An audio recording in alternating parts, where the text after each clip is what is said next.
SCP-3627 Dreamy Jasters. Object Class Euclid. SCP-3627 is to be kept in a soundproof containment cell under constant video surveillance. Any recorded instance of unprompted anomalous behavior on the part of SCP-3627 is to be reported to a supervisor of Level 3 clearance or higher. Description: SCP-3627 is a children's music box approximately 23 cm by 15 cm by 8 cm in size. The word Acrobats is written on the front of SCP-3627, below which is a glass casing containing two acrobatic figures connected at the hands to a rotating axle. At the base of SCP-3627 is a small compartment with the phrase Dreamy Jasters written in faded paint. No company or manufacturing labels are present on SCP-3627, and attempts to identify the origin of SCP-3627 have been unsuccessful.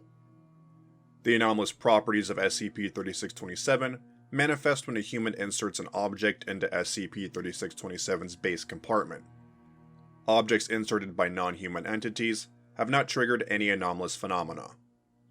Upon the insertion of an object and the closing of the compartment, the two acrobat figurines within SCP-3627 will rotate around the central axle, and a series of chime-like sounds will be produced. The exact pattern of these sounds varies depending on the object inserted and the individual performing the insertion.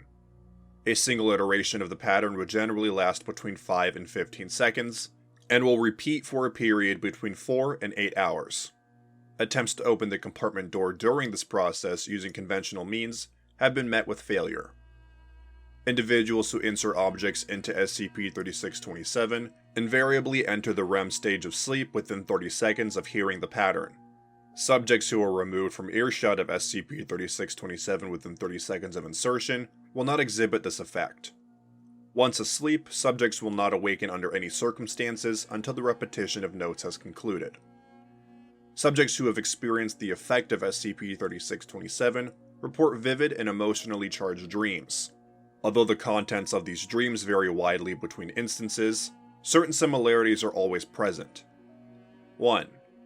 Dreams invoked by SCP-3627 always exhibit some relation to the inserted object, whether it be directly, as through the literal presence of the object in the dream, or indirectly, as through an idea or experience that the subject associates with the object. 2. Despite the frequent presence of disturbing content within these dreams, subjects will ultimately view them as a positive experience, and will feel a sense of peace upon awakening. 3. Subjects who experience dreams invoked by SCP-3627 lose any prior attachment to the inserted object, as well as any personal or abstract concepts associated with said object. This is the only known permanent effect of SCP-3627. Upon the conclusion of the musical pattern, the object formerly inserted into SCP-3627 will no longer be present within the compartment.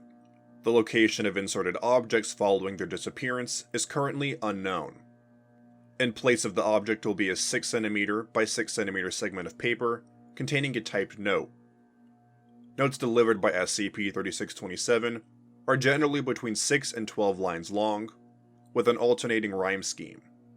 While these notes are generally only produced after the insertion of an object and the completion of SCP-3627's auditory process, the appearance of a note without the occurrence of these events has been observed on 2 occasions. The notes themselves are not anomalous in their physical composition. However, the written contents of these notes indicate a level of sentience on the part of SCP-3627. The notes are always directed at the subject who most recently experienced SCP-3627 auditory effects, and generally provide cryptic analysis and advice regarding their relation to the inserted object. See Addendum 3627-2 for more information. SCP-3627 always uses plural pronouns when referring to itself within these notes, suggesting that multiple entities may be responsible for SCP-3627's effects.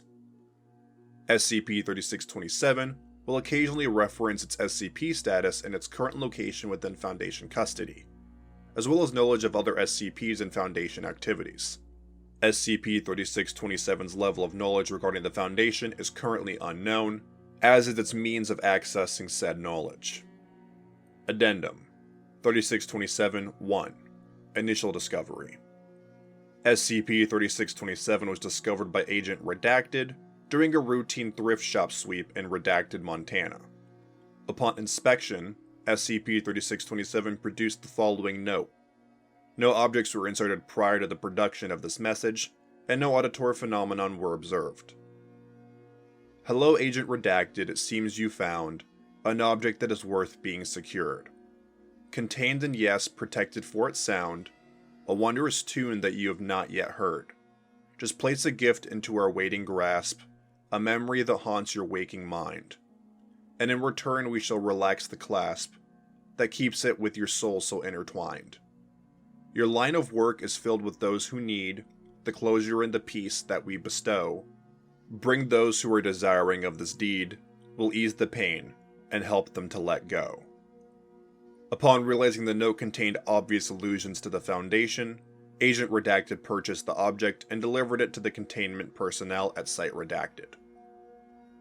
Addendum 3627-2 Experiment Logs.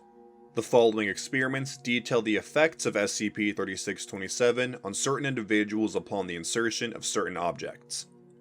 Information pertaining to the psychological and personal history of the subjects has been included, as it is believed to be pertinent to the resultant effects of SCP-3627. Experiment 3627-A. Subject: D2213. Inserted object: wedding ring belonging to subject D2213. Information of note: subject's husband died in an automobile accident 4 months prior to Foundation recruitment. Psychiatric testing has revealed severe emotional trauma resulting from this event. Results: subject recalled dreaming of her wedding day. The dream was identical to her memories of her actual wedding day, with the exception of the groom, who was motionless throughout the ceremony and appeared to be in an advanced state of decay. Neither the subject nor anyone else attending the ceremony were bothered by this. Upon being instructed to kiss the bride, the subject recalled the transfer of a warm, viscous, and malodorous fluid from the groom's mouth into her own. Subject was once again unfazed, and swallowed the entirety of the fluid produced, recalling that it produced a warm, comforting feeling inside her. Following this exchange, the groom disappeared and was absent for the duration of the ceremony. Subject awoke shortly after cutting into the wedding cake. Upon awakening, the subject was unbothered by the disappearance of her wedding ring. Subject reported a strong sense of closure regarding the death of her husband, stating that, "I know he'll always be a part of me, and that he wants me to move on." Long-term psychiatric analysis has confirmed a notable improvement in the subject's mental health. The note produced by SCP-3627 following this experiment is as follows. No pain is like the bondage of two souls, detached by cruel and unforgiving fate. But the true pain is when one's own grief controls the life that still remains under its weight. We cannot say for sure if you will meet again upon a distant rising dawn, but if your memories are still complete, your lover's soul is never truly gone. Experiment 3627-A. Subject: D4256. Inserted object: standard number 2 pencil. Information of note: subject enjoys drawing as a recreational hobby. Results: subject recalled dreaming of a windowless brick room lit by a single incandescent light bulb. The room bore a heavy resemblance to the basement of the subject's childhood home. Subject recalled frantically scribbling on dozens of sheets of paper and taping them to the left wall of the room. Once finished, the scribblings formed the shape of a humanoid figure. The humanoid figure then emerged from the papers and became a three-dimensional being resembling the subject, although with slight differences in facial structure. Subject then recalled being assaulted by the figure and pressed against the wall, causing him to become a two-dimensional being confined to the papers. Subject at this point entered an omniscient point of view, as he saw the figure exit the room through a previously non-existent door, which led into the streets of a suburban neighborhood. At this point, the passage of time appeared to increase in rate, as houses on either side of the street gradually decayed and were overgrown by plant life. The figure was seemingly unaffected by this process and stood motionlessly in the street. After several minutes, the passage of time returned to a normal rate, and a mushroom cloud indicative of a nuclear detonation appeared in the distance. Subject awoke shortly after, watching the figure slowly melt in the street, and detecting a strong odor of burning paper. Upon awakening, the subject showed little interest in drawing.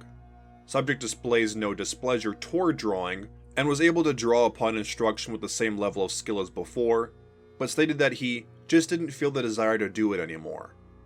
To date, the subject still has not partaken in drawing or any other visual artistic medium without being instructed to do so. The note produced by SCP-3627 following the experiment is as follows. The one and only noble goal of man, to leave one's mark forever on the earth, is strived for through whatever means one can, create a piece of true artistic worth. Alas, the subtle marks upon one's soul cannot be cloned by any mortal hands. A life is better lived when short and whole than stretched across the ever-shifting sands. Experiment 3627-C. Subject: Dr. Redacted. Inserted object: video recording device remotely connected to a viewing monitor. Information of note: experiment aims to observe the destination of objects inserted into SCP-3627. Dr. Redacted, head of SCP-3627 experimentation, performed the insertion in order to gain a better idea of the dreaming process. Results: subject recalled dreaming of a hallway located in a Foundation containment facility similar to Site Redacted. The hallways were lined with containment cells containing numerous SCPs. Subject specifically recalled seeing SCP Redacted, SCP Redacted, SCP Redacted, and SCP Redacted, despite none of these SCPs being stored in the same facility in reality. Subject recalls being suddenly overwhelmed by a feeling of dread and sprinting through multiple corridors in an attempt to exit the facility. The layout of the building was nonsensical and labyrinthine, containing multiple unnecessary loops and dead ends. Upon locating an exit, the subject ran several hundred meters from the facility before gaining enough composure to look back. The facility was several hundred times larger than any active Foundation site, and had the same approximate dimensions as a human heart. The outside of the building was lined with several thousand containment cells, each containing an SCP. The facility began to beat at regular intervals, sending tremors throughout the surrounding area. Subject recalled losing balance from the force of the vibrations. The tremors slowly increased in magnitude until the surrounding land shattered, and the subject was left falling through a black swirling void. Subject awoke shortly thereafter. Upon awakening, subject destroyed all video footage received from the inserted recording device, stating that some things are better left unexplained. Subject later submitted a formal resignation and was administered amnestics and released. The note produced by SCP-3627 following this experiment is as follows.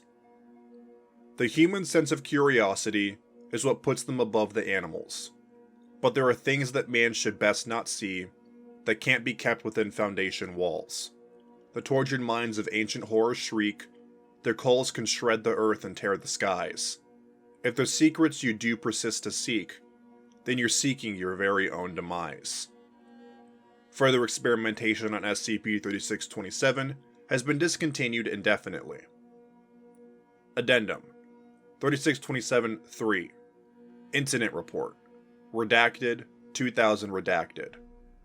On Redacted 2000 Redacted, 87 days after experimentation on SCP-3627 was discontinued, SCP-3627 produced a pattern of tones without the prior insertion of an object.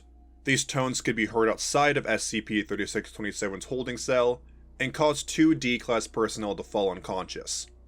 This was the first instance of SCP-3627 invoking REM sleep on multiple individuals at once. The pattern of tones was repeated for 2 minutes and 34 seconds, a notably shorter duration than those previously observed. Upon the conclusion of the pattern, both subjects awoke and immediately attempted to access the holding cell containing SCP-3627, first by attempting to guess the access code, then by repeatedly slamming into the cell. Their activities were eventually detected by the on-site security system, and armed Foundation personnel were dispatched to the area. Both subjects were successfully terminated before causing a containment breach. SCP-3627's containment procedures have been updated accordingly. The following note was found within SCP-3627 shortly after the incident. We revealed ourselves to you so that you would take us in.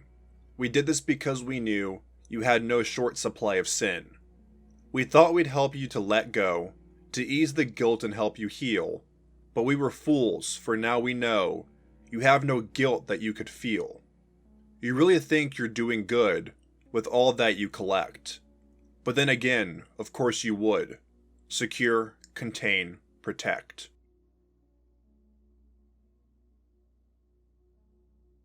Thank you for listening to SCP-3627. If you enjoyed this SCP, please follow the link in the description to the SCP Wiki, and vote it up to support it and the SCP Wiki as a whole.